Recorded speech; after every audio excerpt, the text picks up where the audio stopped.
Alex Dos Diaz is an award-winning illustrator based out of North Wales, PA.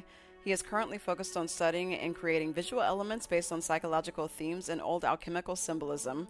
He has had various clients, including Wizards of the Coast, Sega Atlas, Ubisoft, Scholastics, and DC Comics. Please join us as we have a very organic conversation with Alex about staying motivated, staying organized, and his philosophy on art and life.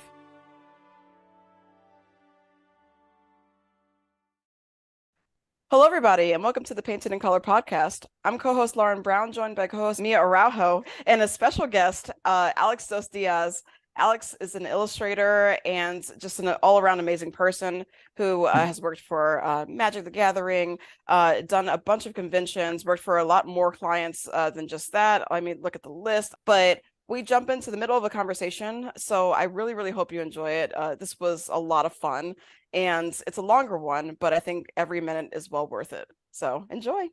Because So we have this planner. It basically is like on the left, like I said, it's had the week. So you can kind of like write your goals for the week that you're trying to achieve, right? And then, you can kind of break them down throughout the week so it doesn't seem as like such a big of a task. And then if you miss something, of course, just, move it on to next week if you have the time or availability to do so. But it was like pretty cool. I ordered that right away. And so hopefully it would help me because I do have like a big like whiteboard staring at me right here, but it feels like it's more like years, like for the year, like this are the things I kind of want to do for, I'm looking at it, I'm like, okay, yeah, there's no way I can like break that down and keep redoing it every week or whatever, So I'm like, all right, this year I have these pieces that I've been accumulating that I kind of want to get done, or projects or whatever. If I have any big client projects, I write that there. But I think this is just more accessible to kind of break it down in bite size that I can not feel so overwhelmed, do the little things, gain momentum, etc. Because if I see the whole year and I see like all of my goals and like tasks that I want to do in front of my face, I'm gonna be like, oh my God, like I only think about how behind I am because I'm always behind, like no matter what, I'm always behind. And I'm just like, I can't, like you see everything at once. So like I had started to bullet journal and we recorded an episode about this. But the problem was every time I establish a good habit, again, ADHD, I always fall out of it. So, but like I started to learn like not to feel guilty about that because that's just how my brain works. So like once I fall out into a habit, as long as I establish another one, that's good. It'll be fine. But I feel like having a whiteboard that's visible is probably a good call. Because like at least like there's something for me to look at that's like out already. I don't have to pull anything out. Yeah. But I just think not the whole like year. you just don't have to kind of like give it so much or let it put so much pressure on you. I think for me, it's just like, is there I look up and I'm like, okay. And then sometimes I'm surprised because I'm like, oh, I actually finished it. So I get to actually mark something off, Oh, that's the best feeling. So that's the best feeling, right? Yeah. But yeah, it's funny that you mentioned that you feel like, oh, that's just the way your brain works. I feel like we're always trying to be or like trick ourselves into do like the right thing or the good thing or whatever you call it, like just get the work done, if you would. And once you kind of develop like a process, it slowly your brain kind of tries to beat that process too. So you're always trying to like it's never ending. You're not going to find like one way to do it and it's like this is perfect. This is like I'm going to continue to do this and it's never going to fail me or it's never going to go bad in a way, right? I feel like you're always going to have to like evolve as you grow. So it's true. It's definitely true. I'm still pretty bad at putting myself down over it. So aren't we all though? Really? Wait, what is your vice though? Like, is it what is the top vice I think that you think you might have? Because I know what mine is. I don't. In what terms? Like, how do you mean? Like not really vice, but like the thing that you like, your inner voice like yells at you for. Because I feel like everybody has one. For like bad things that I do. Yeah, like for me, it's procrastination for sure. Like, why did I always wait until the last minute? But like, do you have one, or are you like generally on top of it? No, definitely. No, there's no being on top of it. I feel like no, really if you're doing what we're doing, there's no like you're together. There's just always this like balancing act. But I do feel like procrastinating is a thing, hardcore. But I'm always like, oh, I'm the most creative when I have so many responsibilities, right? Like the more projects I get, the more creative I get because it's just like me not focusing on the things I have to be doing, Yeah. So that happens for sure all the time. So instead of like beating myself up over it, because I feel like I can either try to, you're not fixing these things. I feel like I can address them and acknowledge them, and like, how do I work with the way that I react or behave to things, not be so reactive, I guess, but just behave in general. So I'm trying to like find a way to turn it into something good. So like if I know I have a bunch of stuff going on and I'm like, oh, I'm gonna draw in a coffee shop or whatever, and totally unrelated, just Yeah. like do kind of what I wanted to do. And I'm like, okay, this is what's gonna happen. And I have like 3 weeks to do something. I'm just gonna let myself do that and allot myself the last days to really fully focus on the thing I have to do. Because it doesn't really take me all that time to do the task. Mm-hmm. It just takes me a focused amount of time. And being distracted and trying to get back into the thing I'm supposed to be doing, all the time doesn't really, bode well for productivity. So then if I let myself, okay, you did the thing until you don't want to do it anymore. And then I'm like, okay, now I can really easily focus back on the task at hand. And that allows me to kind of get things done, I guess. I don't know. Yeah, that's actually a Yeah. really like healthy method of working though, because I feel like a lot of people try to force themselves, like you said, into like, oh, this is what I should be doing. And what Mm-hmm. ends up happening is that you try to focus on the thing that you don't want to do in that moment, and actually nothing gets done. Mhm. So it's just you're just tormenting yourself, and I feel like it causes burnout a lot faster too to try to force It's yourself so to work that bad. way. It's It's real so bad. bad. It's so bad. I mean, it still happens, don't get me wrong, but I recognize it and be like, okay, no, all right. We got to change gears here, and that's fine. Um, and yeah, I mean, I don't know. It's just the way it is, I guess. I want to be better. Yeah, you want to be better, but I think recognizing it is huge, though. Yeah, it really Not is. feeling like, oh no, this is, because when I say that's the way it is, I don't mean it like, oh, I guess I'm doomed. Like it's always going to be horrible. It's not. That's not the case. But recognizing it and being able to work with it is huge. So yeah. Yeah. Sorry, I was Cecilia? just going to say that I really related to that because I realized this week that I was really fighting the urge to kind of do just drawing in my sketchbook for nothing in particular. And I wasn't being productive until I realized that, hey, wait a minute, my brain is really wanting to do that thing. So when I Yeah. actually started my day with that thing, it's like I got it out of my system and then I was able to Mhm. focus. That's exactly what you just said. Yeah, it's huge. I mean, for me, like another thing I do, like totally separate from art, is like I play sports, like I play volleyball, right? And for a moment there in my career, like early in my career, it was kind of like the splitting thing. It was like I would either play a lot of volleyball or like do art. And then like it came a point where I had to like really choose what I had to focus on, right? So then I ended up choosing art.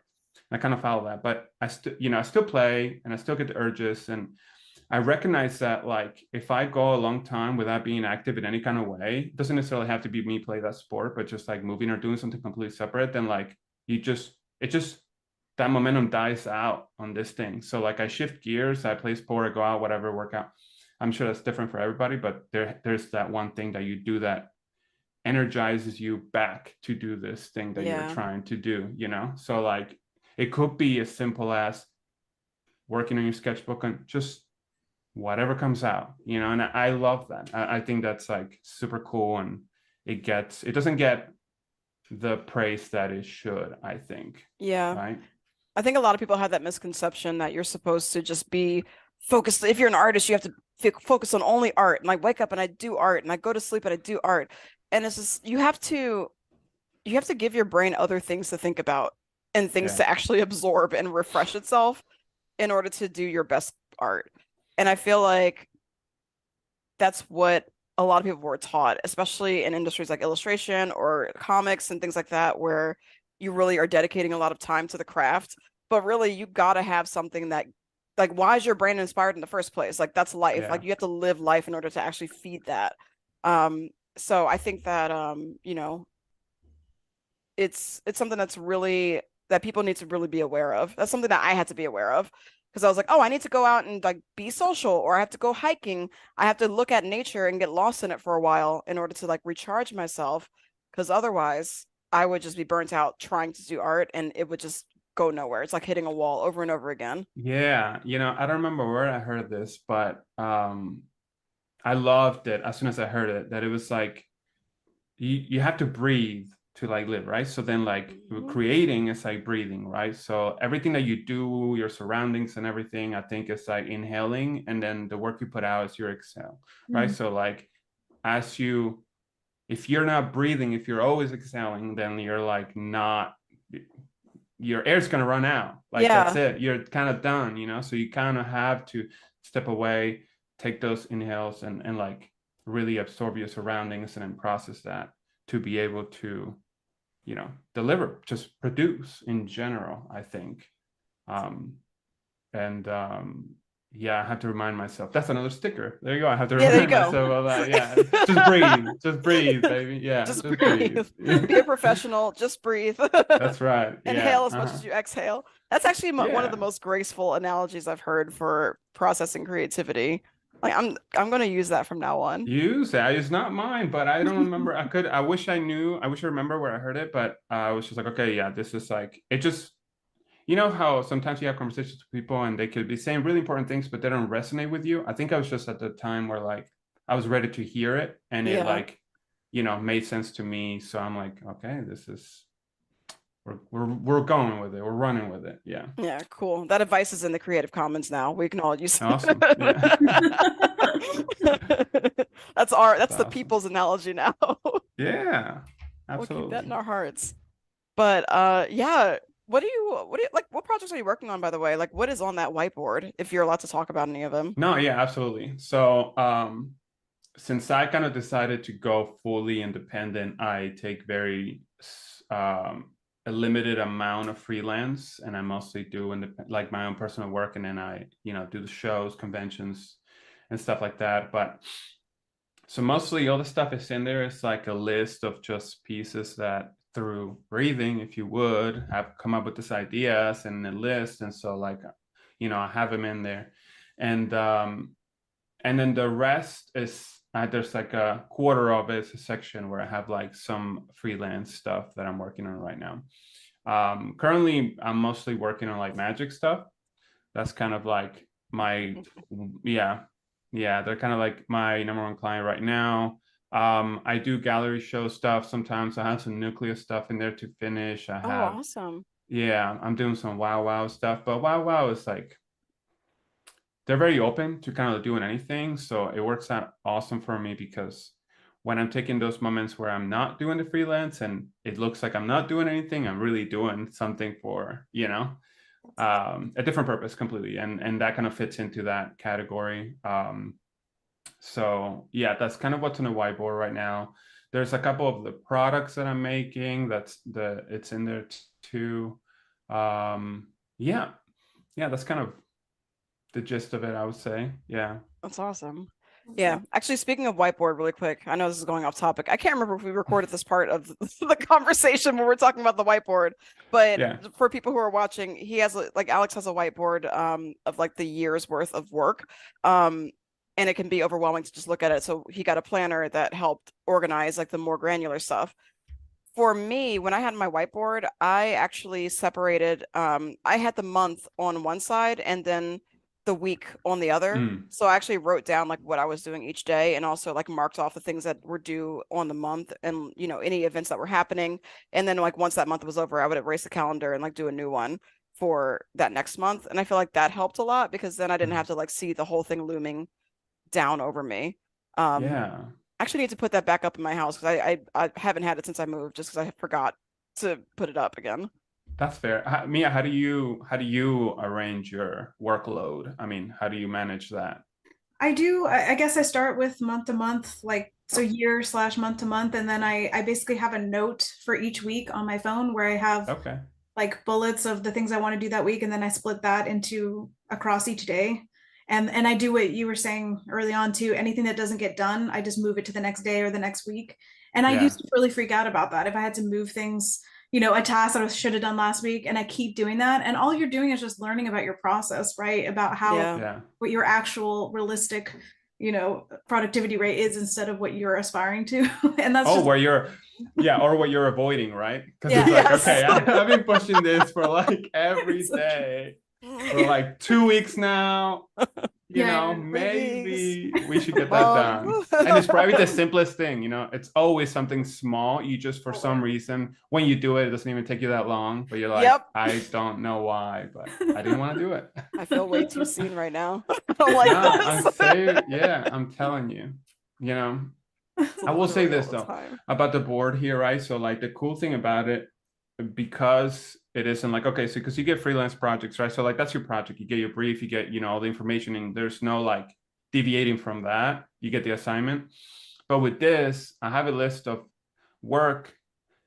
It almost makes you feel kind of like this detective things where I have all the lines going across in a way, because like they keep switching the pin to what makes sense, or like whoever's in charge now, or whatever, what's important, right? So then for me, when I look at the list of pieces that I got to do for my personal stuff, I'm like, does that list still make sense today with what I want to do? Does it, you know, does this piece in the list, is it something that it fits into the whole, you know, world, if you would, or is that something that was like an idea that just came on, and so we kind of shift that to the side, not get rid of it, but just shift it, just to kind of reorganize and see what makes the most sense moving forward with that. So yeah, That's cool. So you have like pins for priority? I just either erase it or like move it over, but yeah, that's kind of how I move it along. Yeah. That's cool. I like Or that. if like the pieces are like similar composition, right? Because sometimes you get caught up on like this way of working, and then I keep like, you're like, oh, you take a step back and look at all the pieces, and you're like, wait a minute, like, it's not that I don't want to do this piece with this composition, but maybe it's similar to this other composition I just finished. So let's take a step or move on to the next thing, and then come back to that. And if it still makes sense, I'm still going to do it. I'm not ashamed of having the same similar compositions throughout pieces, because like that's not what the work is about, you know? Yeah. So it's fine, but I want to kind of mix it up to keep it still fresh for people too, you know? That's awesome. Like experience new things as they look at your portfolio. And speaking of your portfolio, Alex, goddamn. I am so jealous of your work. Like not jealous, but just like inspired, and like how Well, dare that's he good. be so talented and so nice as well. It's just not fair. But like you're like who I want to be when I grow up, honestly. Get out of here. Yeah, it's true. Like I'm not like I say this with like without hyperbole. I really mean it, because your body of work is really, it's just beautiful. Your colors and your sense of composition and your figures and like the meanings you convey. So before I get into talking about your work, I want to talk about what you were doing before you decided to become fully independent. I ask for completely non-selfish reasons, wink. No, But that's cool. but I actually really want to know. I'm curious as to how you decided to go independent. Well, I guess independent, more the way I define it, I guess, for me right now is mostly just doing personal work that I sell directly at shows or online, you know, creating my own, if you would, like brand, universe, etc. It doesn't have to be, there is a narrative to what I'm doing right now, but it's slowly developing, so there's not like much out there of it. But I still do take a few freelance here and there. You know, if I feel like the project helps me develop in some one way or another, right? So like if what they're giving me gives me an opportunity to maybe do something I wouldn't necessarily do for my personal work, but still kind of like I can take something from that project and learn and apply it to what I'm doing, then like I'll take that, you know, or if it fits my sensibilities. But if it's completely totally different, you know, I just don't like the idea of feeling like I'm just a pen for the project, right? Like, I like the way your pen writes. Can you write this for me? And it's like, no, thank you. Yeah. I'm going to use my own human brain instead. Exactly. And like, there's nothing wrong with that. I mean, I know a lot of wonderful people who do this, and like, that's amazing. And it's just not the kind of person I am. And it took a long time to kind of admit that. But before I went this way, which is what you asked, before I was just bartending, and serving at restaurants, yes. Yeah. And then I started doing like some freelance, you know. I met a few people. I did like small projects. I worked with bands and stuff like that, you know, and that was very rocky because they never want to pay for anything, and they always have like penny budgets. But it doesn't matter, because when you first start, anybody who pays you anything, it's like that's amazing. Cool. Let's do it. 120 hours for $400. I'm into this, I'm invested. Yeah. But, Oh, no. yeah, well, you just don't know that stuff. I feel like Yeah. everybody has to kind of go through that a little bit. And then I was doing freelance, more professionally, editorial work. I did comics, which was like the worst experience of my life. And that was like that was a big turning point for me. I can share the story. I'm not going to say Yeah, any names. I'm please not going to say like specifically who it is. Some people have heard this, some people know this. spill the Um, tea. but basically, it was really rough because it was like the jobs don't come in often enough for you to kind of start building momentum. And that's the thing everybody tells you, right? Like you start freelancing, you got to build that momentum, right? You get the one project, you get the other project, and then the paychecks kind of stack up, even though they're like 30 to 45 to 90 days sometimes away from coming in. And it's kind of wild. So I was offered this big job from said big company, and it was like super exciting. And in my mind, the scope of the project seemed like, okay, I have a year's worth of work. There's a new thing. We're okay, crazy. Let's do it.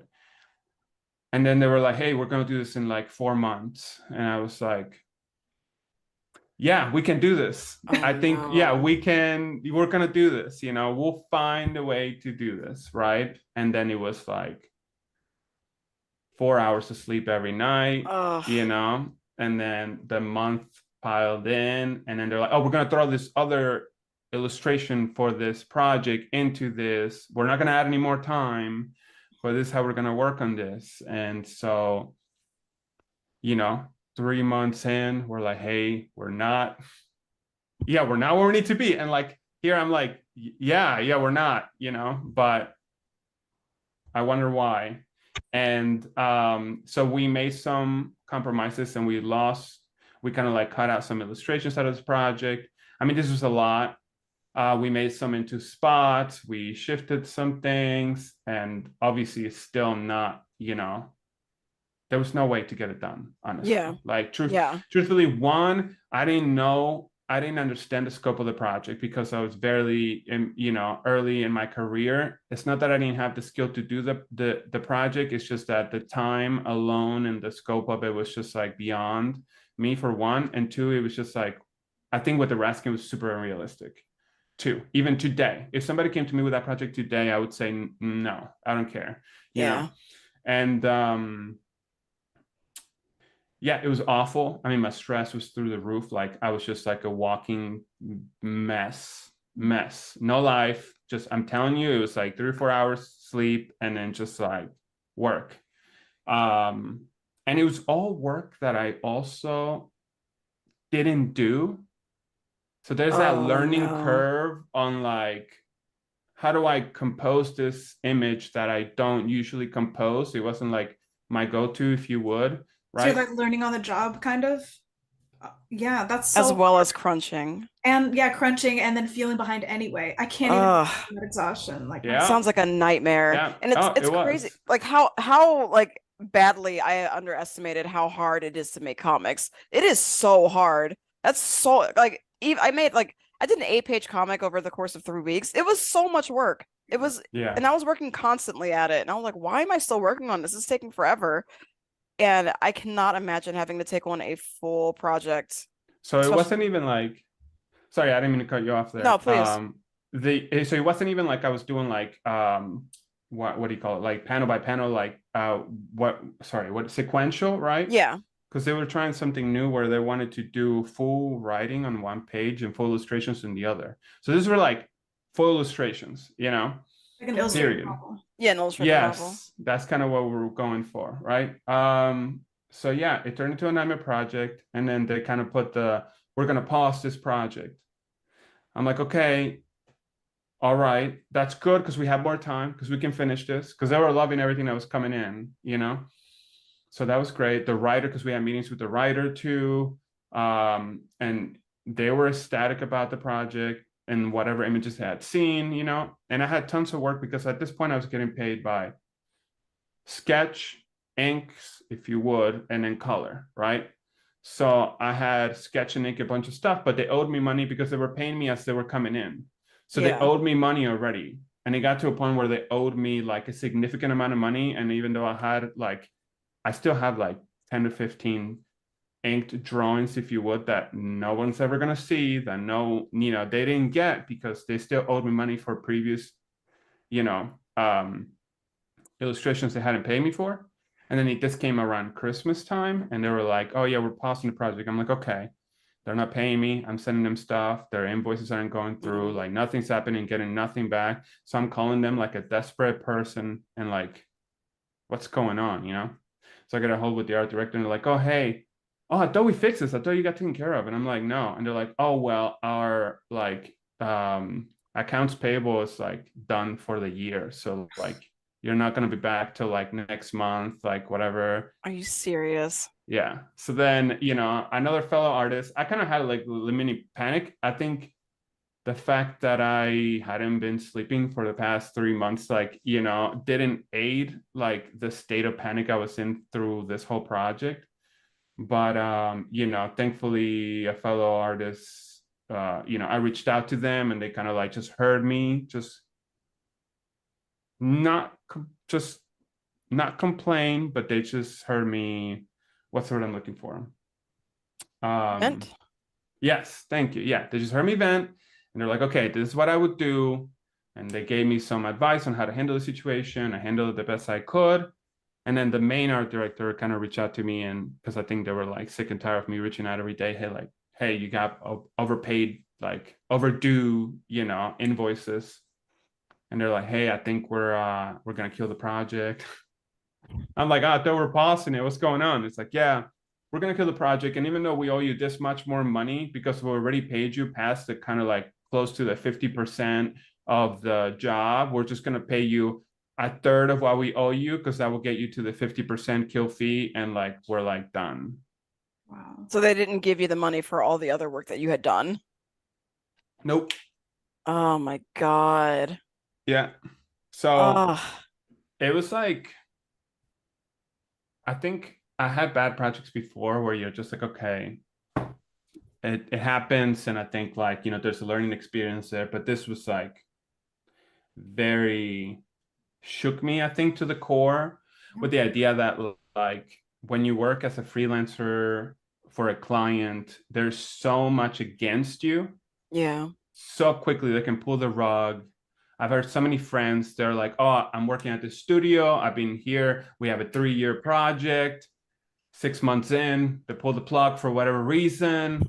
You're on your own, but like I just signed a new lease. Like I have an apartment. I moved here for, like, oh, sorry, like the project, I can't, I wish I could help you, And like that wasn't my situation, but it was to me a similar situation. And yeah, after that moment, I was just very kind of like, I had to change directions. I had to do something different that didn't feel so bad. Yeah. To do, because at the end of the day, I didn't even like what I did. Like, I didn't even like the work that was done. You know what I mean? So it was like a lot of health, issues, and a lot of like just the work itself, just time, like almost 4 months, of stress. It like changed a lot of things for me. So yeah, that was a big hit. Yeah, so, I can imagine that you're burned out like hell after that was over. Yeah, but I couldn't do anything. I just couldn't do anything. It was like a matter of like, oh, you couldn't create. It's like, no, you just can't do anything, and you feel so defeated because I'm like, this is the thing that I like been chasing. This is the one of the big clients that you're like, oh, this is like an amazing opportunity. This would change your career. But I was just naive, and I think that's fine. I think it was a lesson learned, and I'm a different person. I'm really happy where I am now. So I don't know if I would be here without that experience, right? Totally. Sometimes you need to be run into the ground before you make it before you change to do what you actually were meant to do. Yeah, I think unfortunately. And that's sort of things that kind of like make you also a nice person sometimes to other people. You're aware, that this, it's very damaging for a lot of people. So yeah, so that was like the big experience. And I've had other clients that they have hired me for the job and then they have pulled the job because just, again, it's the same thing. It's all, I've had a few of those experiences where they just like change their mind or want to do something different, and that just like the tug and pull, I don't know, I hate that so much. Oh yeah. Yeah. So I don't know how a lot of people do it. They do it for a living, like solid. They're just like freelance. It's my gig. And I'm like, that's amazing. We're different kind of people. And like, thank you for being you so that I can be me, because like, that's great. You know, I don't know. To that so much, Alex. Oh my God. Yeah. Yeah. Yeah, I've been doing freelance. Like I just finished one of my freelance projects and I have like one small one left and like that's it. Like I don't want to do it anymore. And I work full time, so it's foolish anyway. Yeah. But like I just don't want that to be a part of my life anymore because I always hate it. I had to build in revision clauses into my contracts now because clients would try to take advantage all the time and be like, "Oh, like but change this or change that." I'm like, "Okay, I can do that, but you're going to pay me $50 an hour if you want me to do that." So just FYI.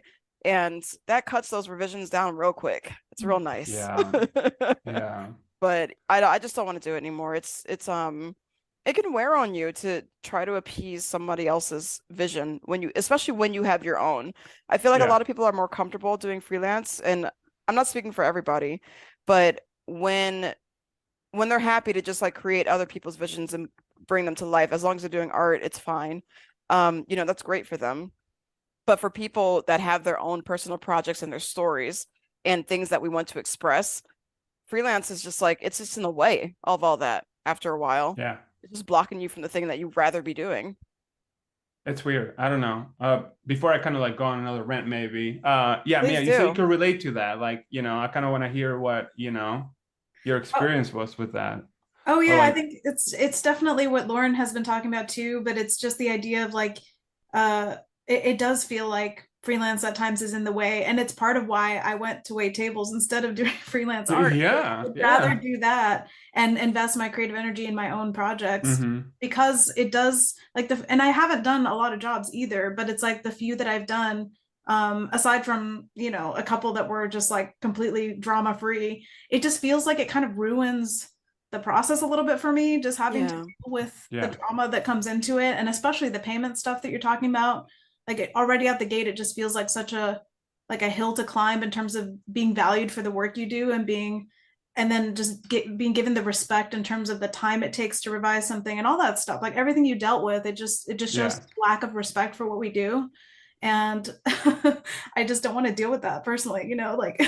Totally. I just think sometimes people feel like a creator is comparable to like, I hate like, I don't know, like if I think of a task that seems like, okay, you pick up 10 boxes and you move them from left to right, and like that's not equivalent to like how we work, right? Not at all. So like, but to them it's like every day you can pick up those 10 boxes and move them from here to here in this amount of time, and it's fine. And it's totally not the case. And I think that I don't know, I wish somebody would like explain to me why the companies have to work the way they do, or why no one's questioned the way that things are, and they are simply like, okay, this is it, like I'm okay with this, because everybody complains, right?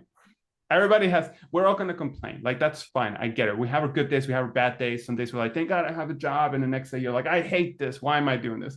But like I think that's normal, right? But to a certain extent. And then there is that part of it in between that feels like, why is this okay? Why do I have to hand in a final? And even after I did all the work that was approved, they can say, we're not going to use this. We actually changed your mind, which they're in the right to do so. But like, pay me for the work I did. Yeah. And on our way we go, But I don't know. It's kind of wild. I have heard stories on the other side as well, though, where I've spoken with art directors, and I have heard some horrible stories of artists who like are bad, like really bad. And so then I'm like, okay, I don't know. I can't speak for everybody, obviously, right? but I can speak from my experience, and it's just kind of like, it's a very difficult relationship, I guess. Yeah, Almost it really is. It feels like the system's like built on the experiences with like the bad artists, absolutely. And then the rest of us have to pay for that. Well, I know, right? Yeah, because it's like we don't have any protections. There's no kind of union, or there's no organization. It's just clients just asking freely for work for whoever's available.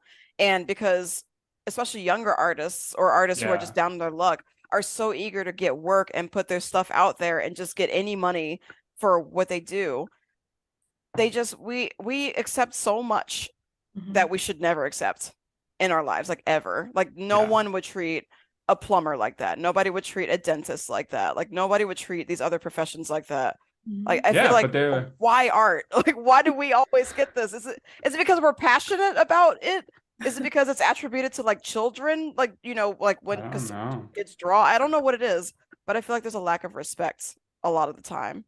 Yeah, it's weird. It's not to say that every freelance job or gig I've ever gotten has been like that horrible. Or like, obviously I still do freelance. I still kind of have a good relationship with a lot of places. And even that, company itself, obviously I haven't worked with them and I don't think I ever would, to be honest. But, I didn't burn that bridge, I think.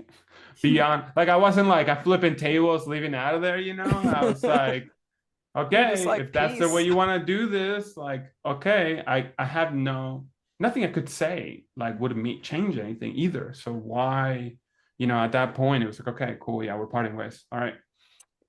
But then from this experience and other experiences, I definitely have become more comfortable and confident with like setting some ground rules right off the bat, and like being okay with negotiating better terms and better fees, and say, hey, like this sounds like a cool project, but is there any way we could work with the budget, or like just make something happen here. And I have a lot of peers and just friends in general who work in the field too, and they're like, oh, I don't understand how you do that, like that's crazy. Like I'm like, I don't know. You just ask and they can say no. And like, that's kind of it, but if they still want to work with you, like they're going to work with you, Yeah. You don't have to be like, a forehead about it and be rude, but like you can ask, be a professional, speak for yourself. Like, I feel like if I be a professional, that's right. if I treat myself with respect and carry myself with that respect, I think they're going to respect me in return. So if you have to meet them at their level, doesn't matter they have this company, they're like this very well-known large company, and you're just like this little person who just draws, like they came to you because they want something from you. So you have to meet them at their, level and say, hey, that's cool, we can do this. I think this is what's going to be fair for us. And if they can work with me with that, amazing. If they will hear me out, with my ideas on how it's a collaboration, right? Then great. But if you're just coming to me and you're like, these are my terms, I don't care what you have to say, take the job or I'll give it to somebody else. Give it to somebody else. See you. Yeah. Go away. It's cool. Don't want to work with that. Walk away. Yeah. It's like I'm a okay person. with that. Yeah. Absolutely. Mm-hmm. Did it take a while to get to that point? Sorry, Lauren, I just wanted to know. No. Did it take a while to get to that point where you had this attitude, or do you feel like you had this mindset from the outset because No. Yeah, it definitely took some time. In the beginning, it's just like everybody else. Anybody calls you, it's still to this day, you get an email and somebody say, hey, we'd love for you to be in this project. You get the, like first love crush feeling of like, if somebody wants me, literally. Like, oh my, and then it's like, okay, be okay, walk away, take a couple minutes to answer the email, regroup, business now, yeah, I think it's always flattering to have somebody reach out to you and say they want your vision, your impression, your whatever, interpretation of what they're asking for. But yeah, you just get burned a few too many times, and then you start kind of getting the feeling from the way they're even approaching you as a client, whether they're sometimes just unexperienced. Sometimes people or companies are just young and they don't know how to like talk to creatives. So then it's up to you to like educate them back as well. and then not in a condescending way or not being rude. You're simply saying, hey, like, you know, this is kind of how I think will be best for both of us, right? And it was a matter of falling on my face a few times, you know. But I will say, maybe 1 or 2 times somebody was like, hey, this is the budget, we can't, you know, we can't change it, you know. And I'm like, okay, I still want to do the project. Like, I don't know, if you're feeling comfortable, I think with that, it's different for everybody, right? Depending on where you are, your situation, you know, what you got going on, right? There's no amount of money or no right amount for everybody. I think, like, you work with the client you want to work with, you work with the client you're comfortable working with, the budget you're comfortable with, you know. And I think that to be able to do that, you have to kind of like get to know yourself, and you get to know yourself through falling on your face. So yeah, it definitely took some time, I'd say. Yeah. Yeah. For sure. Yeah, I've had experiences with that for sure. I feel like every pratfall has like resulted in like stronger contracts like down the line, or just better terms. Like you see all the things that you're like, okay, I've experienced that. I hated that. I'm going to avoid that now. Here's my protection. And you like build up these different boundaries for yourself that keep you from going crazy when you're doing a project. But even still, like sometimes you also have to like learn your limits too, and know what you can actually, or what you're capable of doing. Because it's really difficult. I find it particularly difficult to gauge the scope of a large project especially when there's a big lump of money in the front, and they're like, hey, we'll pay you this much. And you're like, wow, I'm getting this much? That's so cool. And you realize how much work you're actually doing, and how much money that is not. And then you're suffering, because that was me. I did that. I mean, that's what happened to me, you know, realistically speaking, right? I mean, yeah, for sure. I think it's like, oh man, I just had it. It was something. Oh, you know, it's kind of like when you sign in a lease, you know, and then you're like seeing they're like, don't grill in the bathroom, and you're like, what? You know, and it's like, because somebody already did this, and that's why it's on, like, it's on at least because somebody did that, or like some ridiculous, when you start seeing the ridiculous list of things, you're like, okay, somebody did this. So, you know, I feel like it's kind of the reverse of that, but then you start seeing things in contracts, and, or, you know, just the way that people kind of like talk with you, and you're like, no, we're not going that direction. No thanks. Yeah. Oh yeah. So it's a weird world, but I really do wish that we had better first off, education around it, because I went to school for illustration. I went to school for it, and I feel like I was never properly taught how to negotiate, how to build a contract, how to do my taxes, like how to do all these basic things that are essentially a part of a job of being an illustrator. I just that part was just missing. And it's not to dog, you know, my schools and everything. They did great. You can do that. That's fine. We're here. It's cool. I'll join you in. You know, drama. Listen. But I don't understand why that's missing from education. Like, that's such a big part of our careers. Like, we have to be admins. Like, we're business owners, and you're not taught how to run a business. That's crazy to me. I think it's also crazy that even if they were, you would hate it. I think that if you're a student, you're like, I take this stupid class. Like, I just want to be drawing. Yeah. You know, it's so difficult, because I do feel like, you know, then you got to take the mandatory English class. You got to take the mandatory math class. And I'm like, really? Do I have to? Like, yeah. I'm like, okay, cool. I'll just memorize what I need to memorize for the test. Yep. And on my way I go. But yeah, I agree. I mean, I think those are things that we didn't know we needed them until we needed them. And obviously, I don't know why. I have no answer as to why it didn't include those things, you know? Either. And but it sets a lot of us up for failure. I think, honestly, it also really, I mean, this might sound horrible, but it might weed people out who think they want to do this but don't really know. If you really want to do something, you're going to do it. Like, you're just going to do it. You can't not do it, because it's like I don't know, you just do it. At least that's the way I feel about it. Sometimes I hate it. I think you can't hate something if you don't love something. So that's those two, hold hand in hand there. But I do also feel like obviously we figured it out because we really wanted to do it and to figure it out. But I wish we had a little help with that earlier on.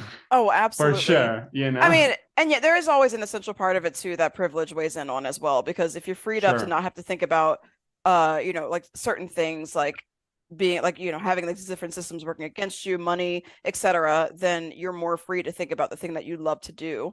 So I don't want to put that aside, but I also do believe that some people don't realize the sheer scope and the amount of effort that you have to put into not just your art, but into making your presence more consistent, into making your business a business, into actually like working and honing your skills to get better and to be the best at what you're doing so that you actually stand out from the crowd. I think a lot of people end up chasing what they think they should be doing rather than what they actually want to be doing, because when you chase what you want to do, you get good at it because you want to be there in the first place. You find a way. I feel like that trips a lot of people up too, which sucks because a lot of people are really good artists and they just don't know how to get there. But now there's a lot of resources available for that too, that are free and online, but now it's more saturated as well. We have a lot working against us. Yeah, I think you have to be incredibly multifaceted to make it anywhere in this career. Like you just have to, and you'll find a way to kind of work around those things, like even people work in a booth, maybe they're not the most social person, so they'll find an assistant. And even though somebody would say, oh, you don't really need to pay an assistant, you can do the shows yourself. It's like, no, like this is my way to work through that so that I'm still here. And to them, it's absolutely 1,000% worth it. And like, that's the find a way. And like, I don't know. I think it's just hard. It's just hard. It's harder than like so many things. And we take it, we like minimize it always. We're always like, no, I just draw for a living, I'm just this creative, emotional person. It's fine, I guess. And it's like, no, dude, like, you know how much work I gotta do? I gotta sit up there, like cut paper for like 4 hours in a row. I gotta go to a show. I gotta take a flight. I gotta take all my stuff, work out logistics, fly to a place, set up a table, stand there for 3 hours, 3 days in a row, talk to hundreds of thousands of people, whoever comes by, still post on social media, still man your store, still answer your emails, handle your freelance, your yearly calendar, your monthly calendar, your weekly calendar, your daily calendar. Yep. Yeah, it's work. And then people are like, no, you're not even really work. I wish I had your job. And it's like, I wish I had yours. Sometimes I wish I had yours. But no, I wanted to draw. Yeah. It's like, geez. It's like, bitch, do you want my job? Like, are you sure? It's like, dude, you don't understand. I messed up. Like you're fine. You're good. It's my choice, but here I am. Yeah, something about it, it comes to the territory though, and it does. I wouldn't trade it for anything, but you gotta acknowledge that. Yeah, give yourself a little more credit. Oh yeah, and we're not good at giving ourselves credit a lot of the time. No. We're really not. Like we underestimate ourselves all the time, because I think part of it is probably because like people around like normal people who don't have to deal with any of this, they probably also underestimate it because of that reason. We like downplay it, but when people really see the amount of work that it takes to do what we do, it's just like, oh, you have to do all that, and it's like, yeah, that's my life. It ain't easy, actually. No. Yeah, actually, I wanted to ask you, you brought up something before about like paying somebody to do. So do you ever outsource any of your like business stuff to anybody else, like the admin stuff or like the cutting or any of like the organizational stuff, any of it? Yeah, I tried, but I'm like this like super picky, whatever. Every artist is like, myself individually, I am a perfectionist. And it's like, everybody in the room is like, oh, no, that's me too. And it's like, okay, all right, it's everybody. All right, I get it. It's like Spider-Man pointing at each other. Yeah, exactly. In their own way, but we want to believe I alone. But yeah, I did. So I'm one of 7, and one of my younger sisters was like really get into, you know, art and stuff. And I was like, all right, this is perfect because I can kind of like guide them and, you know, try to like help them avoid all this missteps that I took as best as I possibly could and and then I will hopefully kind of like show them kind of what I'm doing as another option. You know, it's not like you have to do what I do. This is the only way. It's like, hey, it's not solely the traditional way of doing things. This is another opportunity, right? But and I was like, hey, do you want to do this? Help me do some of the stuff. And they helped me, you know, the best they could. Like some stuff it was great, you know, and some stuff it was not. And then sometimes it kind of was like, you could tell. I think what I felt from them was like there was not the same care, which is like fun because it's not their thing. So I understand. And I think that's like the hard part for me about outsourcing any part of my business, especially because it is so kind of like young. And I feel like it's like, it's easier to leave your kid to go to middle school, high school. I'm guessing. I don't know. I don't have children. So forgive me, all of those out there who do that. But I can imagine it's easier to let your kid go to like middle school, high school than it is to leave your toddler with somebody else, you know, like when they're young. So I think like in the younger stage of the business, it feels like everything has to be a certain way moving forward. So I'm like babying this thing. So I'm less inclined to want to do that at this stage, you know. I have had people proxy for me at shows. Same feeling, you know, they're great. But I always feel like, oh, I would want to be there, or like I would want to do something, you know, differently. So yeah, I think I'm getting better at it. I hope that answers the question. No, it really does. Yeah. That was a good. I didn't know you were one of 7. That's wild. Wait, what are you in the order, by the way? Just curious. Second oldest. Oh, wow. Yeah, second oldest. Yeah. So you have a lot of little youngest like around. That's so cute. Like it's nice that they want us to help you, but also they're not professionals either. No, so it does make a difference. Yeah. Oh, it's huge. It's huge, you know. Yeah. And this is like different. Like there were some smaller tasks, like, hey, just help me. I got 1,000 pins over there. We need to back and bags, you know. Yeah. That kind of stuff. That's a little bit more hands-on. But yeah, no, they're great. I just wanted them to also, I didn't want to force them into something they maybe didn't see themselves really wanting to do. I was just kind of like, here's help me. Obviously I'm paying you, but there's also like an opportunity as to see how motivated they are about taking advantage of that opportunity, right? And if they're not, then like, okay, I'm not going to push that. You know, if you want the money, just tell me, that's fine. I'll still pay you to do the job. You know, it's not like they did a bad job, but yeah. Yeah, I mean, other than that, I do have assistants that work with me, you know, and that's still something that shifts and changes depending on people's schedules, because I understand that's like very difficult sometimes. But yeah. Yeah, that's cool. Yeah, I heard from a lot of other people that it really does help to get rid of those like the more menial things on your plate, because it frees you up to just be able to think and be creative and do the thing that you want to do. Because again, our job is like so many different things. And yeah, if there's like, I know like the business is young, but like as it gets older, it's something that I've been thinking about for myself too. Like if I'm in the position to do so, if I'm so fortunate, I definitely want to start utilizing people to do like the other things that I don't want to look at it right now. I don't feel like dealing with this. I have to leave the house. Yeah. Huh? I have to leave the house sometimes. So I'm here. I'm like, okay, I'm gonna go work over there because I need to like focus and do work. But if I'm here, like there's so many things that I know I kind of like I see and I would just go do that. I'm like, no, I can't be here right now. That is a mood and a half. yeah, I can't be here right now. Sorry, bye. Yep. You know. Yeah, you gotta know. You gotta know yourself. I'm like, I'll just procrastinate here and cut prints, and it's like, really? Like that's not be done, you know. Yeah, like it's always one thing after another that has to be done. And if there's no task for the business, it's like, oh, I have to clean something. It's like, oh, this is not like I don't get to relax ever. Yeah. So how do you relax? What do you do to relax? I get told to relax, and I still don't relax. How do you relax? I get told. You have no idea. You know, I get told. You know, Melinda just sees me, you know, pacing up and down, or like just see me.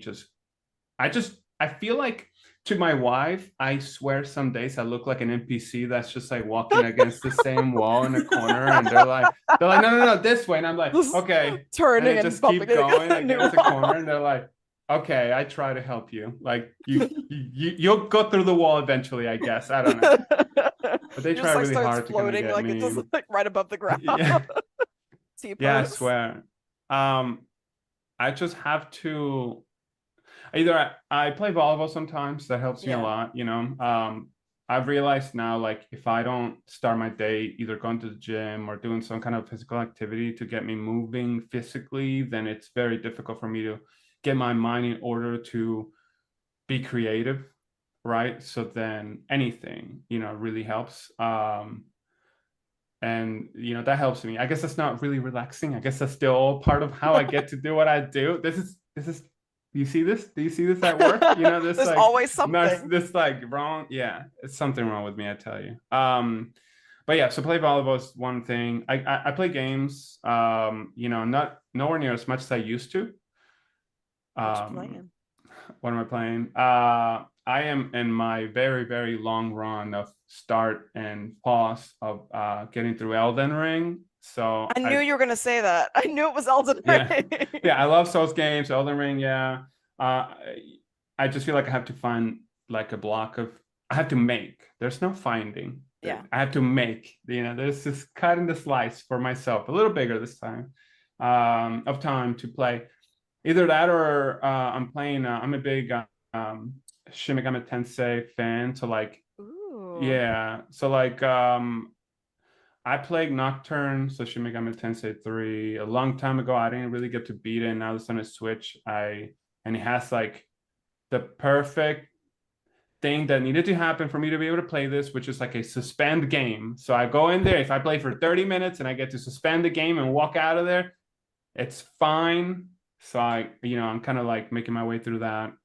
And I have a couple other games that I started, but honestly, it's just becoming harder and harder to feel like to play a game if it doesn't provide anything to me beyond just like a break. And maybe that's just, again, my mindset right now. But yeah, Elden Ring's beautiful. There's so much inspiration in that game and everything about it. So I could watch videos of people play and still be like hype about it, you know, playing that stuff. And sometimes, you know, that's another thing too, when I'm playing like Souls games and I'm like yelling on the third floor or whatever.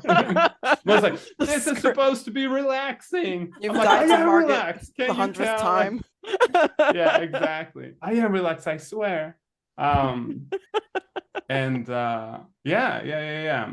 But you know, sometimes I just need to sit outside. Yeah. You know, just sit outside. Like it doesn't need to be long, doesn't need to be a lot. Walk my dog. Looking at my dog relaxes me. You know what? That's my answer. You know, hanging out with my dog is like she's so chill. She just falls asleep anywhere, you know. It's just like, even when you think she's asleep, she's like, pet me more. I'm like, all right, good fine. Girl. Yeah. It just centers me again and kind of helps me be like, okay, it's fine, it's good. So not much, I guess. I've definitely had to forge a better relationship with relaxing because I was also very similar to you, where I would just bounce around between many different tasks and not actually let my brain breathe for a second. And so now like I try to make a point to like, okay, during this time, I am going to lay on the couch and watch something, or like, you know, play something and cuddle my cat while I do so, and just let that be for an hour and give myself that time every day so that I can do that, or walk outside, or like do something like that. Like I had to schedule it because otherwise it just wasn't going to happen.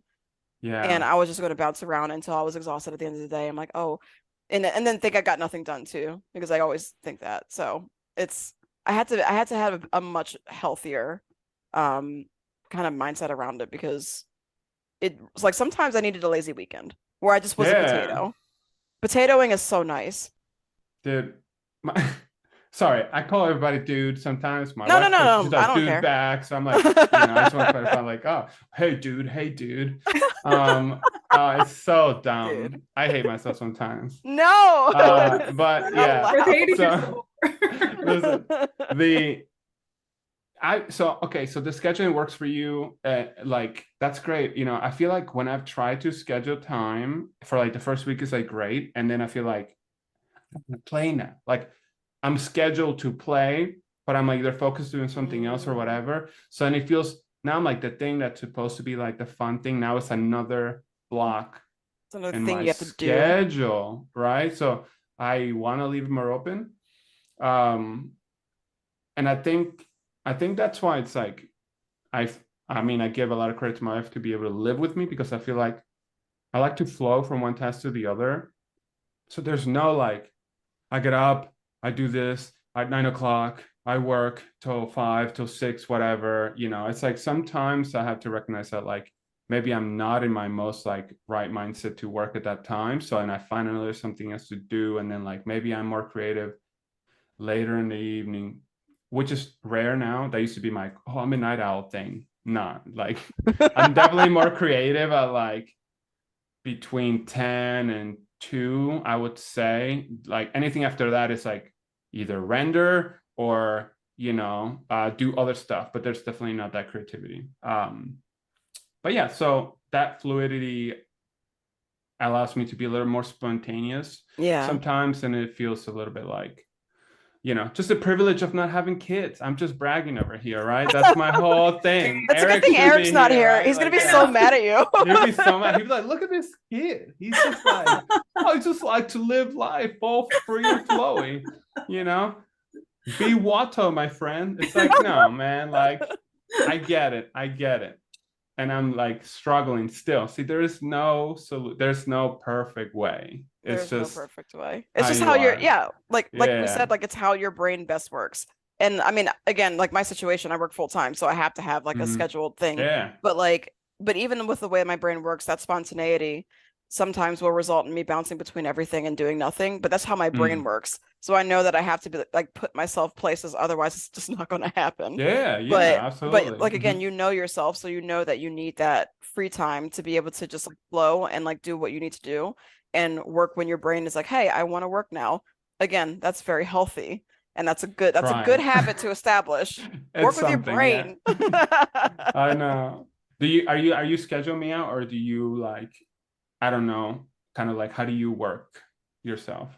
I'm very scheduled, and it's really similar to what you're talking about, where at first I had to schedule time off because otherwise I would not take breaks, but then it did start feeling constricted. Even if it was just like scheduling a call with a friend, it started feeling like an appointment or like a Zoom, and it's sad, but it's like I do have to leave parts of the weekend just open just to watch football or whatever, like and it's just like, I get it.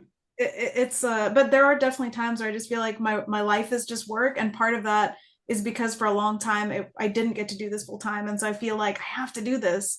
But you actually don't get more work done by just working all the time. So it's about convincing myself too that the downtime is what fuels you as well, even though it feels absolutely yeah.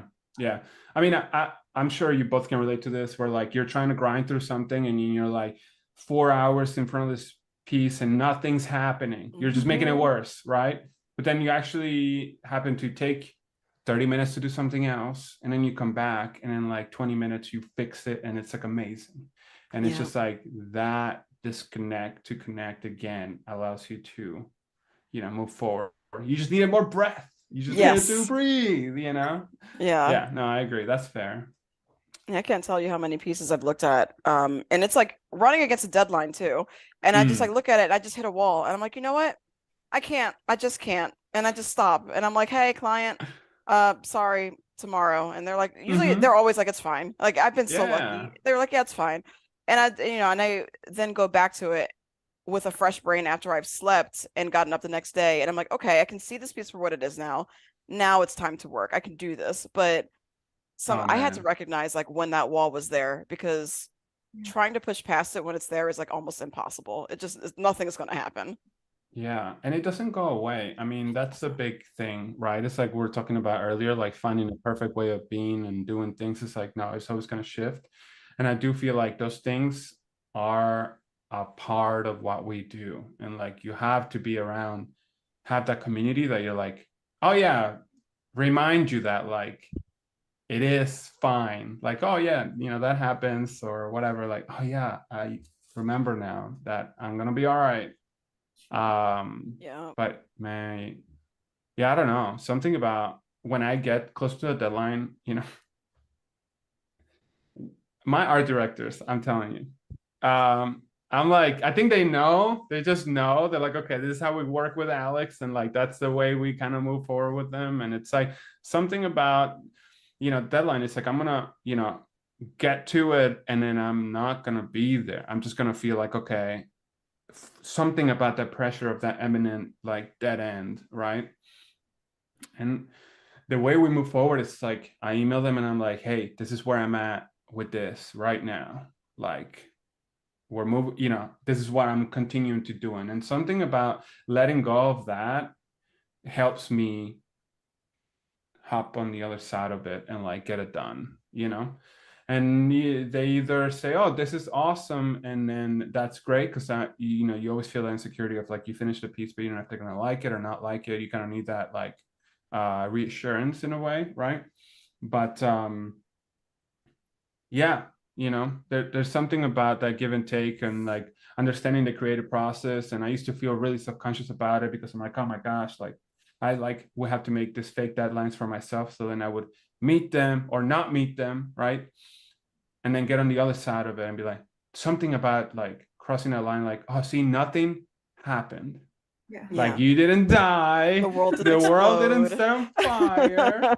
Like, you're like, oh, okay, wow, okay, also we can get back to work now. And then something, and it just happens, right? It just gets finished.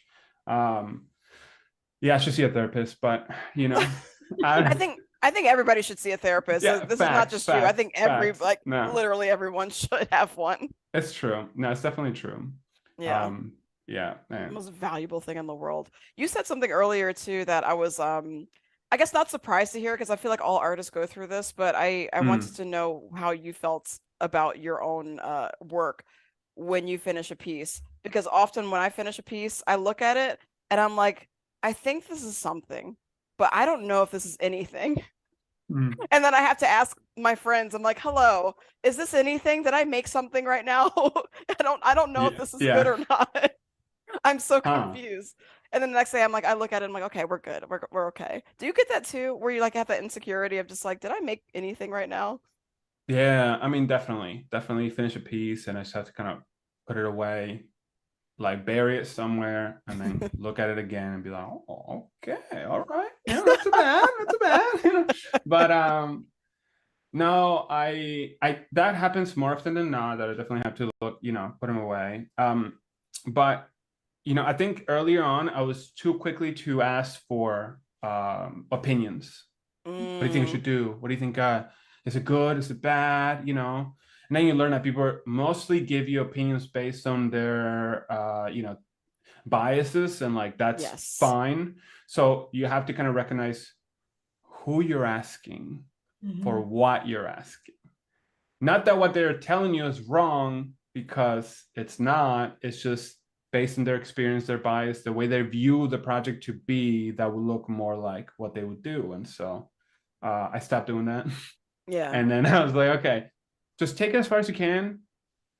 And if something doesn't sit right, if I go to the project, if I finish and I put it away and I come back and then like something still doesn't feel right and I can't figure it out, then I'm like, hey, this is kind of what I'm struggling with, but I can be more specific about what I'm asking. Yeah.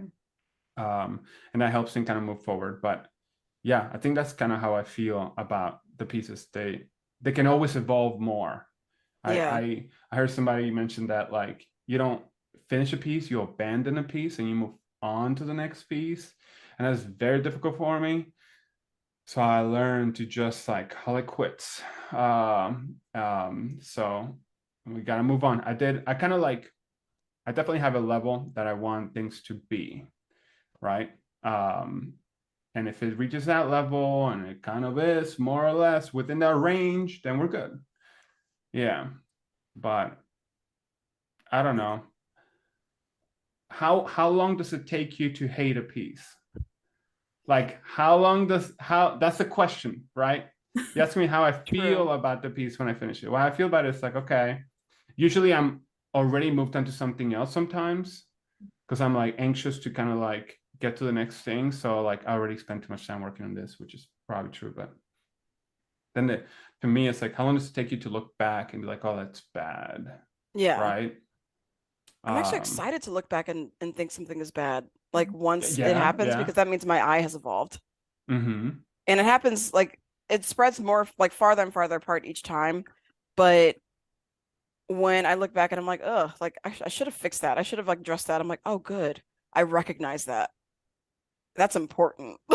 I think what excites me about that too is like recognizing that like, yo, I was so dead on that was like the best thing I've ever done. Like at that moment, like not all the piece. I never really feel like 100% confident about the whole thing, right? Yeah. But there's a couple of things that you always like your favorite things that you did, right? And then you look back and you're like, it's like I showed this to people. Like, people paying me for this. What do you mean? I think the hardest part is when like it's been a while since you can share work. Like in my case, like I can't show what I'm working on for like the past 2 years almost, and I'm seeing like everything that's out there. I'm seeing all the flaws, and I can't show where I'm at all. You can't go back, right? That's horrible. Like it's like it's not. It is what it is, but it's horrible. I'm sorry. Like that's kind of how it's tough even to have like months in between, you know? Yeah. Because I mean, I think that's like the longest I've really waited.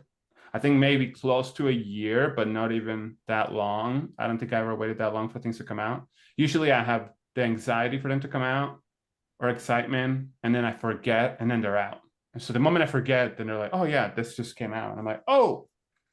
Yeah, like, oh, that's that. Yeah. Did that happen with your magic card that just came out, or did you? No.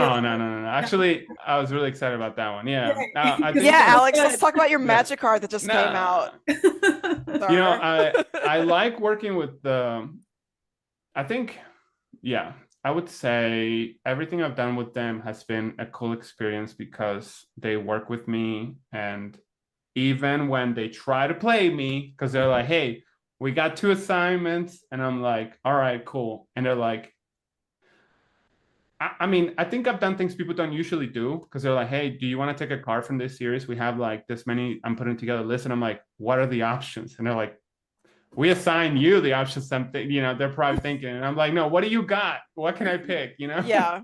And then they're like, okay, well, what do you like? And I'm like, okay, we're gonna go on this for a long time. I'm like, just it's like be the endless loop. Yeah. So then I'm like, okay, fine. I'm like, this is kind of the things I'm leaning towards doing now, right? And then they're like, okay, I'm gonna give you exactly what you want, and then I'm gonna give you a challenge. So they're compromise, you know? Yeah. And that's cool, because even the compromise, the way they explain it to me were like, I see in your work that you also do this other thing, and this kind of suits that. And I'm like, all right, cool. So I don't think there's been any project I don't think there's been any project I've done with them that I like, what was that? No.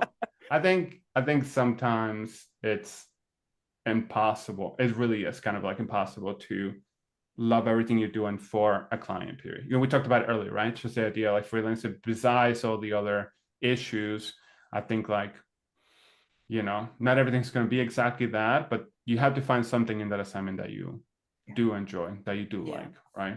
So yeah, they work with me. They hear me. Like we have a conversation, we communicate back and forth. So I don't have, you know, a big issue. I see the piece and I'm like, cool. Like we did the best that we could, I think, at that point. So yeah, it was a killer piece, so I'm not surprised, but I just was hearing you talk about that. I was just like, wait a minute, are you already feeling this way about it? Since it's no.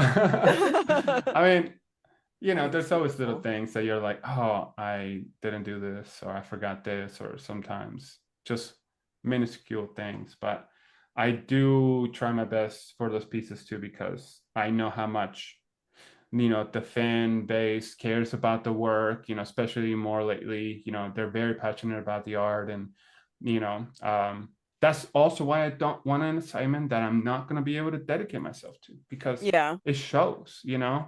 So like, it's just not going to work. Like, it's not going to, you know, read. I've been asked to do things. Specifically, I was given a brief when they wanted somebody like kind of like aggressively kind of like doing this screaming thing or whatever. And I was like, no, like I'm not personally, there's other ways to show intensity, I thought, you know? So I'm like, I feel like laughing and crying are the same kind of sort of like ugly kind of expression that is passing. It's beautiful because it's a feeling. It's beautiful because it's an emotion. But when you freeze somebody laughing, it could turn creepy really fast. Yeah, it's like teeth and all that. It's hard. It's really hard to do that, you know? And so I'm like, can we show intensity another way, you know? And I was about to drop the project because I was like, everything about this sounds great, but I don't know if I want to be behind an image that is, you know, this way. So they're like, you know what? I think we can do that. Like, what do you know, show us what you're thinking, you know? And so we managed to work it out. And that's amazing. Not every client's going to be willing to do that, you know?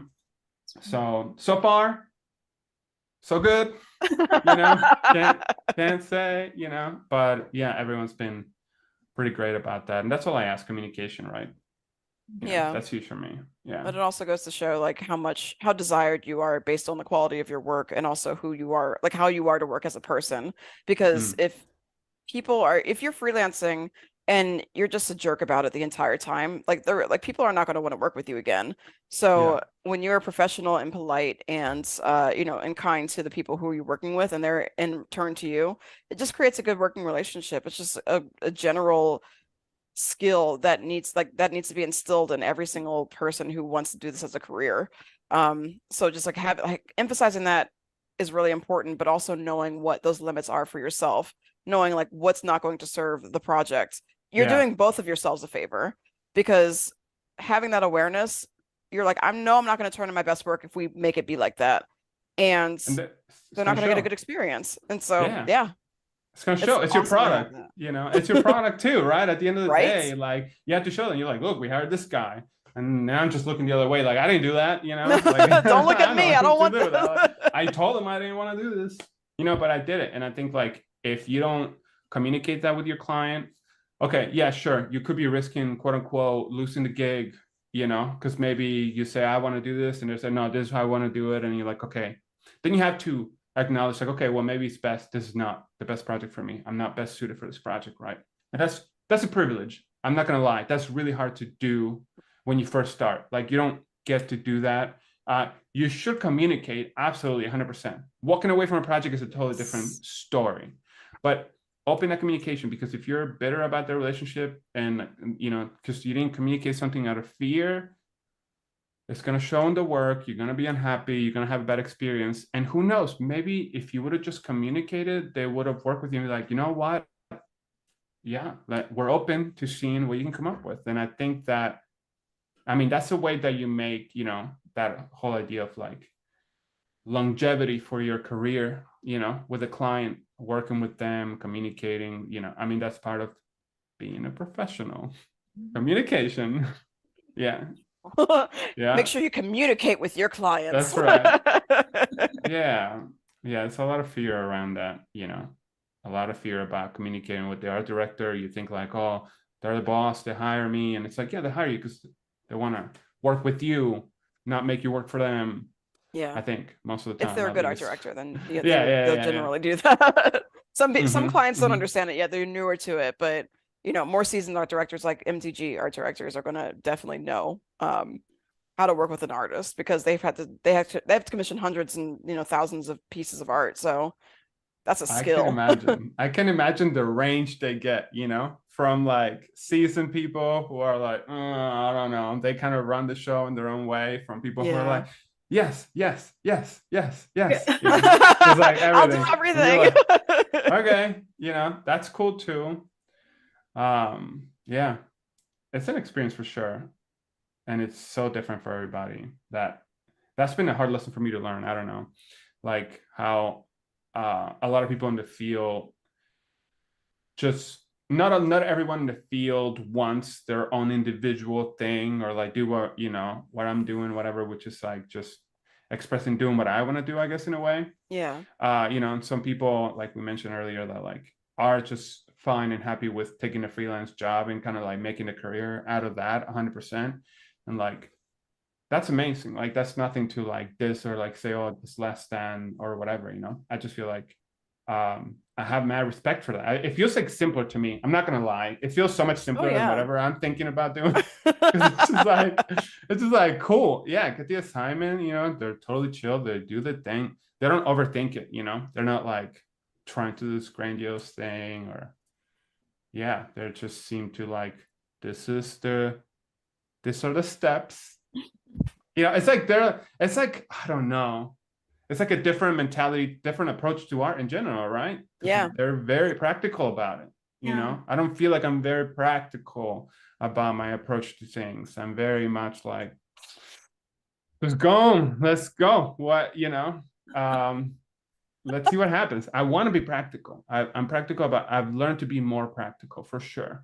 You have to be as a freelancer, but as a professional period, you know, part of being a professional is to be able to follow that, but it's not natural.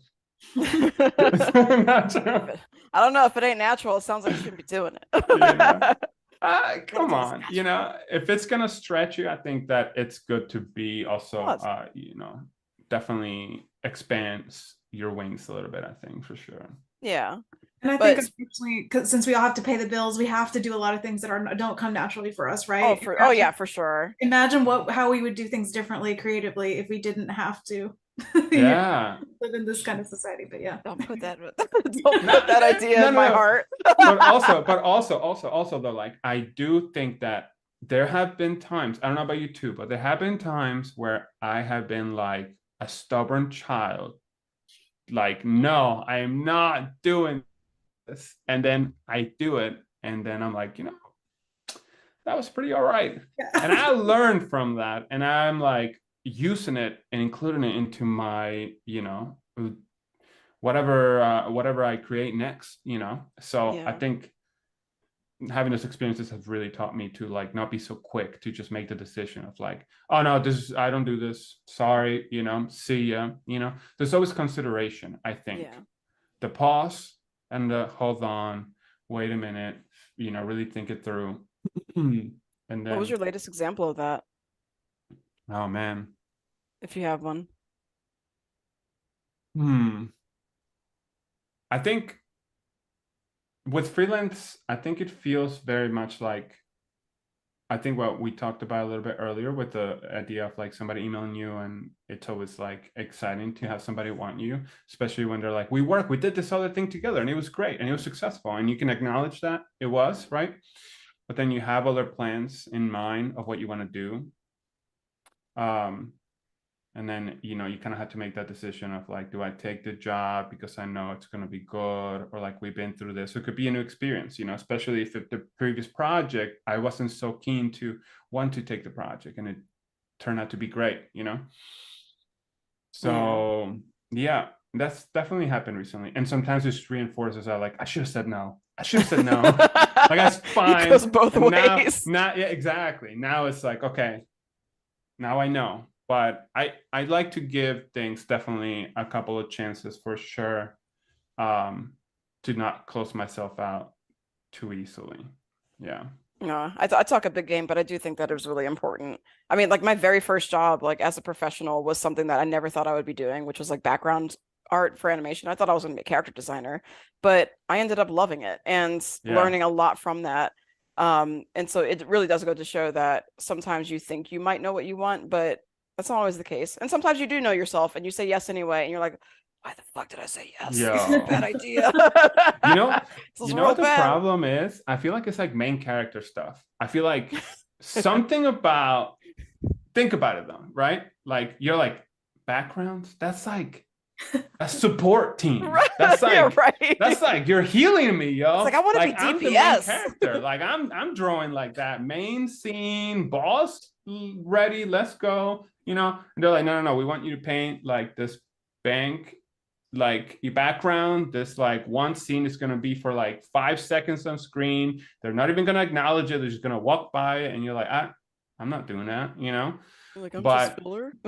yeah, are you kidding me? You know, and I think that that's like the difficult part too about working in like a studio, you know. Yeah. Because that's a whole other thing, you know what I mean? Like the idea that like everyone together makes this thing. Without that scene, without that background, that just, you know, the rest of the stuff was flat, you know. Yeah. It's contrast, right? Without a black background, you know, the white stuff wouldn't come up. Like that whole idea is like, so that's a mentality that's like, that's beyond me, honestly. I can fairly, you know, confidently say that. Yeah. I don't know. I mean, more props to you. Like, have you so you worked in a studio before, right? Yeah. Or you still working now? You're art directing, and what else? Or is that all you're doing? Because I feel like you have like 20 jobs. Oh, I mean, you're not wrong. Am I wrong? Like, no, you're really not wrong, and it yeah. sucks that you're not wrong. You're very loud right now, and I need you to chill it. I need you to calm it down a second. Take it down a notch, Alex. Calling it like I see it. No, I'm art directing at Wizards right now. So that's why I'm like rubbing my hands together, because I'm spying on the stuff that you're doing, because I get to see it. And it's awesome. But thanks. no, like it's been fun to art direct, because I don't actually have to directly do the art, which is nice, because it frees me up to just stay creative and do my own projects in my personal time without burning out that creative energy. So it's really been fun so far, but it always has been a dream of mine to be independent and to be able to focus my full efforts on my projects. But after getting used to working in a studio, it is really hard to step out and do that. So I just need to gather up, my britches one day. But like in the meantime, I'm gonna be at Wizards for a while, and like Wizards don't listen to this. I'm saying that. It's fine. But like they gotta know. They gotta one of my like my manager comes and watches this. It's like, you're leaving. I'm like, I'm not leaving. No. But one day I want to do this. And I do know that. But it's like projects are important to me, and narrative is important to me. So I do want to continue to work towards that. With you said you were also building towards something like your projects and your narrative. And I know Mia's working on a huge narrative endeavor as well. So I think we can all speak to that. But what are you working towards in your personal work that you like? You said something grandiose earlier, and I'm curious about that. So it's not okay. I think, I feel like as a creative, you always have this like enormous idea that you talk to everybody about, but you never really do, because you just like, you already talked about it. So then why would you do it? You know? Again, really loud right now. You're so very loud. so like I stopped talking about it.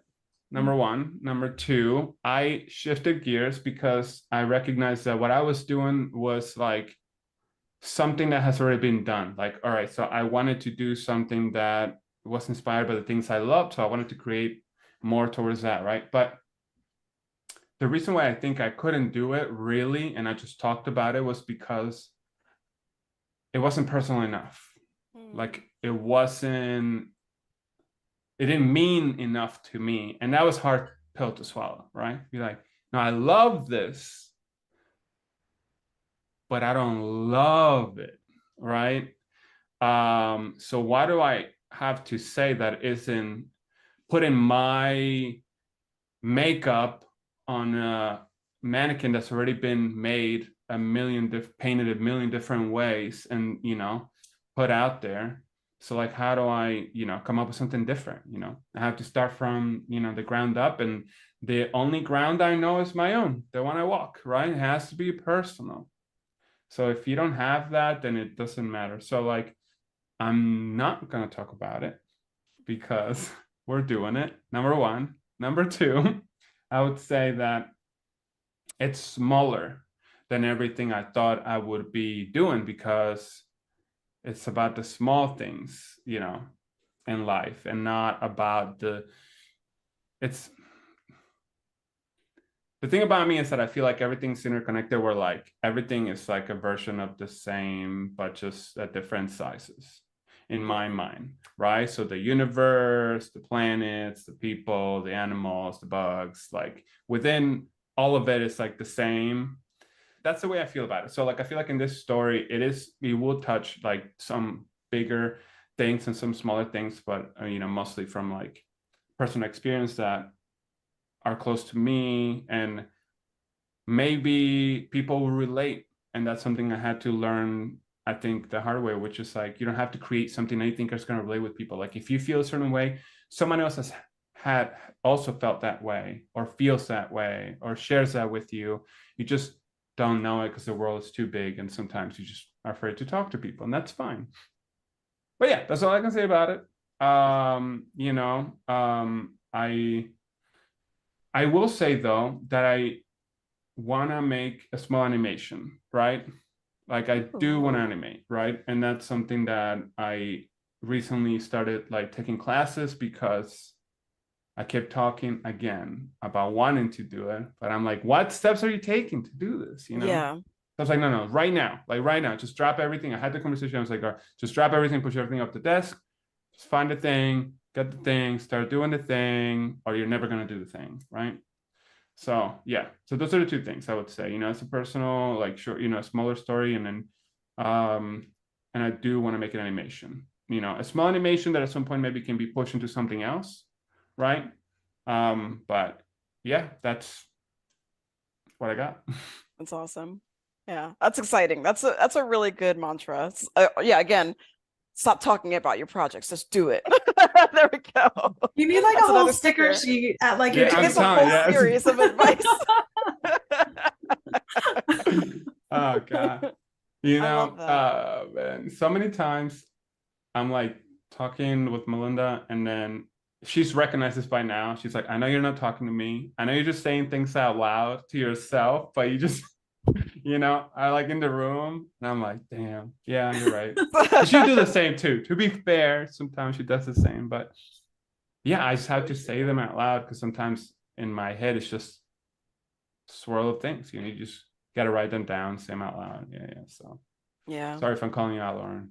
Yeah. I mean, I feel mega called out, but it's okay. I always need to hear it. But I mean, it's something that I had struggled with. Like there's a project that's been in my head for like 12 years now, and I'll try to talk about it and barely do any work towards it. So it might have to be that thing where maybe I just don't love it enough, which is really, that's a hard pill. That's a difficult pill to swallow when you've been holding something in your heart for so long. But the version that it's at now is just not working. It's just not working. Well, I think maybe it's also like you get that gratification. So you're like, it's so overwhelming that talking about it gives you enough gratification that you feel like you did it, and then you let it go. And then you kind of like move on, you know, from it. But if you don't get that until you do it, you know, especially if people are reacting to you talking about it, and they give right. an excited reaction, it's like you almost got that reaction without even having to do it. Exactly. Yeah, like, wow, exactly I didn't have to do a single drawing. That's exactly what it is. So like, dude, that's sick. And you know what's worse about it? Okay, the thing that felt worse about it to me is like, okay, let's say I talk to you all about this, and then like in 2 years from now, a year and a half from now, you're like, how's that animation coming along? And then I'm like, oh, well, I gotta go. Look at the time. And it's like Alex, but I'm sitting next to you at this convention. You can't leave. Yeah, you're like, you start avoiding people. Like it starts becoming more of a pressure. So at one point it became like this quick jolt of gratification, like, yeah, it's a cool idea, people are gonna love this. Now it becomes like an impending doom hanging over your head of like, I gotta do, or they're gonna think I'm no, they already know I'm a fake, and they're just pretending, right? And then the other thing about that is like, then it becomes way more difficult for you to let it go just for the sake of saving face, right? Yeah. So then you're like, even if it's not working, you already talked about it, you already said you would do it, so you're not a liar. Right? Yeah, exactly. Right? You have to make it painful. That's exactly how it works. Yeah, you have to make this thing. And then, you know, if you're a masochist, true and true, you will make this thing and you hate it because you didn't really want to do it in the first place. Yeah. So I'm talking to myself right now, just so y'all know, just to keep myself in check here. Keeping yourself honest while keeping us honest too. Yeah. Mm-hmm. Well, Mia does not need to be kept honest. Mia's doing the damn thing. So. Oh, but Yeah. it took me 10 years as well. Like, I Oh mean, yeah. so it's like, and that's part of why I stopped doing conventions, because I realized every show was telling people this book will get made one day, and I kept saying the same line, And so Yeah. it's just like, I'm not doing another show until this thing is done. So that was part of Yeah. keeping myself honest. Yeah. But like I said to you yesterday, Mia, the thing is happening exactly when it needs to happen. Yeah, that's also true. Yeah. I think you've been going at it for so long that it feels like you live with it. I mean, it means so much more to you by the time you're done with it too. Some things just take that long. Yeah, Like, that's true. I think if you knew, you wouldn't have done it. Yeah. I mean, that's how I feel. I feel like if somebody told you, if somebody came to you like, yeah, it's going to take you this long to do it, and you're like, You probably not do it. No, it's true. I didn't know it would take 10 years. Yeah, exactly. Yeah. But the stuff that scares you usually does take longer, and I think the stuff that scares you is like how you grow as well. Like it's so much easier to talk about it than it is to do it. So I have to say to both of you, like, the idea phase is the like sexiest part of the process, but the butt in the chair every day is like the grind, and it's hard. There's no way around it. It's just hard. So yeah, I feel like nobody talks about that part of it too. And it always it bears needing to talk about having to go in and show up and do the thing every day and like get something by the end of it. Like, that's just, it's so much consistent, concerted effort. It's impressive. It is impressive every single time I see somebody finish a project. It blows my mind. Yeah. And then I think what's crazy about that is that you have a conversation with them and then they're just sitting there and they're like, do you think I'm lazy? They're like, I don't feel like I work hard enough. And you're like, okay, I'm gonna walk out of here. It's like, hey, so I'm gonna throw you into the sun now. Is that cool?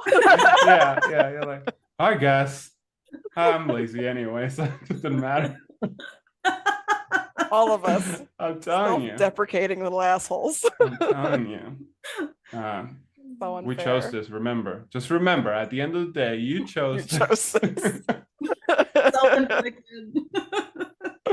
Oh my God. Yeah, we've been at it for a while. But this has been an awesome conversation, Alex. I agree. Really love this. Before we go, is there anything that you want to leave our viewers with? A little nuggets of advice or anything that you wanted to plug?